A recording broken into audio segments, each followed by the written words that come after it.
আসসালামু আলাইকুম বন্ধুরা, আমি অর্গানিক এবং বিষমুক্ত বেগুন খাবো এই পরিকল্পনা করে আমার ছাদে 4-5টি বেগুন গাছ লাগাই ক্যারেটে পরীক্ষামূলকভাবে এবং সম্পূর্ণ জৈব সারের মাধ্যমে। এখানে কোনো রাসায়নিক বা রাসায়নিক কোনো প্রকার সার ব্যবহার করা হয়নি। যা দেওয়া আছে সম্পূর্ণ জৈব সার, গোবর সার এইসব দেওয়া হয়েছে আর কি, শুধুমাত্র অর্গানিকভাবে বেগুন উৎপন্ন করার জন্য। এটা আমার পরীক্ষামূলক বিষয় ছিল যে বাজার থেকে যে আমরা এত সুন্দর একদম চকচকে বেগুনগুলো কিনে খাই, এগুলি আসলে কিভাবে হয়। এই কারণে আমি 5-6টি গাছ লাগাই আমার ছাদে ক্যারেটের ভিতরে। কিন্তু গাছ অনেক সুন্দর, গাছ অনেক ভালো হয়েছে, কিন্তু গাছের ডালের ভিতর ছিদ্র করে এক ধরনের পোকা ঢুকে। এই পোকার কারণে গাছের ওই ডালটুক মরে যায়। পরে ওই ডাল কেটে দেই। আচ্ছা, তারপরে পর্যাপ্ত ফুল আসে, কিন্তু ফুল টিকে না। আবার যদি ফুল টিকে, ফল টিকে, সে ফলের ভিতরেও পোকা। তাহলে আমরা বাজার থেকে কি কিনে খাই? তারা কিভাবে উৎপন্ন করে?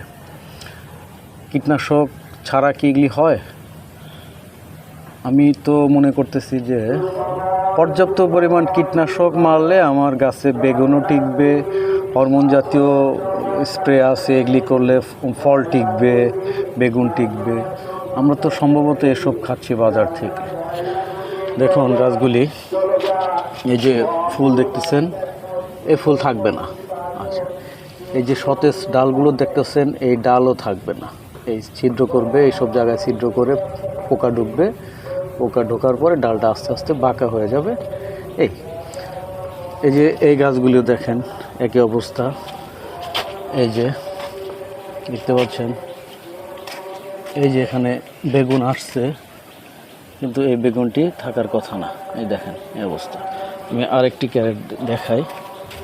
এই যে একটা দেখেন, এখানে একটা বেগুন আসছে, দেখে এই যে এগুলি অবস্থা ভালো না। এখন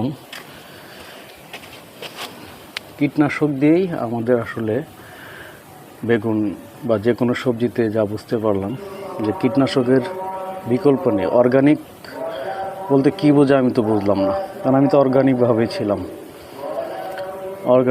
ছিলাম, কোনো রাসায়নিক সার ব্যবহার করি নাই।